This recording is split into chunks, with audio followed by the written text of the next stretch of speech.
Hello and welcome to my new one blog. તો બધાનું હાર્દિક સ્વાગત છે મારા નવા બ્લોગમાં. તો સૌથી પહેલાં તો બધાને જય શ્રી રામ, જય હનુમાન દાદા. તો તમે જોઈ શકો છો કે અત્યારે સવારના 6 વાગ્યા છે અને એકદમ વરસાદી વાતાવરણ છે અને ચારે કોર ખૂબ જ વરસાદ આવી રહ્યો છે.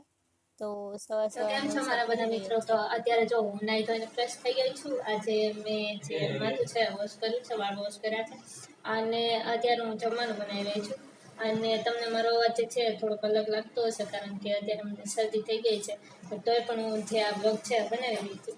તો તમે અહીંયા જુઓ તો હું આજે શું બનાવી રહી છું.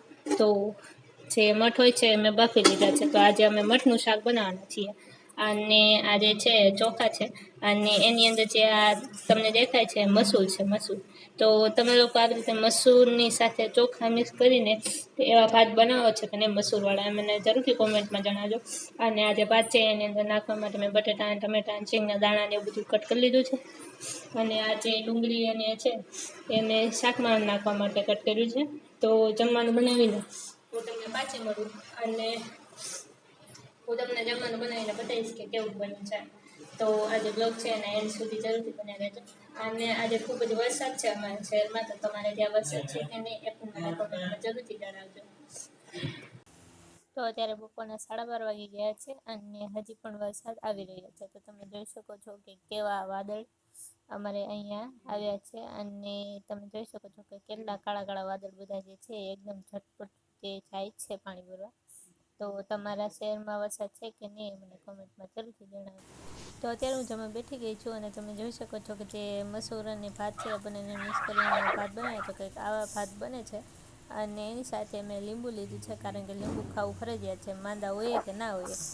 અને આની સાથે શાક રોટલો છે અને છે પાણી. તો અત્યારે હું જમી લઉં અને જમીને તમને પાછી મળું. અને તમે પણ ના જમ્યું હોય તો આવી જાઓ જમ્યા. તો કેમ છે મારા બધા મિત્રો? તો અત્યારે સાંજના 5 વાગી ગયા છે અને હું ઘડીક સૂઈ ગઈ હતી કારણ કે આજે મારી તબિયત ઠીક નથી. તો અત્યારે હું હોસ્પિટલથી આવું છું દવા લઈને.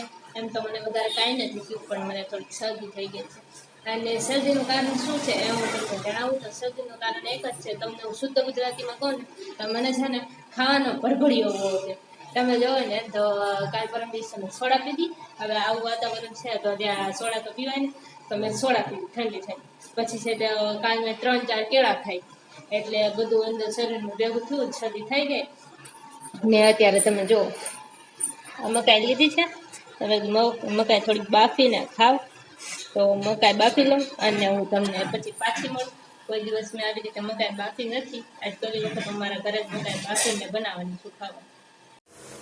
તો ફાઇનલી મકાઈ જે છે બફાઈ ગઈ છે અને મેં પહેલી વાર ઘરે આવી રીતે મકાઈ બાફી છે. તો તમે જોઈ શકો છો 4 ભાગ કર્યા છે અને એની સાથે જે મીઠું અને મરચાંની જે ચટણી હોય છે બનાવી છે. અને અમારા જે ભાઈ છે એ ખાવા માટે તૈયાર થઈ ગયા છે. અને એની સાથે આ બાજુવાળાની બિલાડી છે એ પણ મકાઈ ખાવા માટે તૈયાર થઈ ગઈ છે કારણ કે બાજુવાળા જે માસી છે એ લોકો આને રોજ મકાઈ ખવડાવે છે. તો બેન સુગંધથી દોડી દોડીને આવી ગયા છે. તો હાય હેલો તો કયો જરીક. મકાઈ ખાવી તમારે? પણ આ કઈ રીતે તોડીને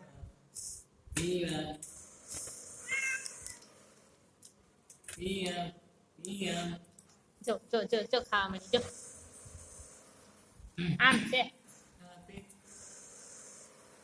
તો હું મકાઈ ખાઈ લઉં અને તમે બધા પણ આવી જાઓ મકાઈ ખાવા. તો કોને કોને મકાઈ ભાવે છે એ કોમેન્ટમાં જરૂરથી જણાવજો. તો હમણાં તમને પાછી મળું. આજો આજો આજો આજો આજો ઘડીકમાં ખાઈ લીધું. તો આજનો વ્લોગ અહીંયા જ થાય છે અને વ્લોગ જે છે બહુ લાંબો નથી કારણ કે આજે મારી તબિયત ઠીક નથી તો બહુ કંઈ શૂટ નહોતું કર્યું. તો પણ તમને જો મારો વ્લોગ થોડો પણ પસંદ આવ્યો હોય તો એક લાઈક અને મારી ચેનલ પર નવા આવ્યા તો મારી ચેનલને સબસ્ક્રાઈબ જરૂરથી કરતા જજો. તો બધાને જય શ્રી રામ, જય હનુમાન દાદા, ગુડ નાઇટ.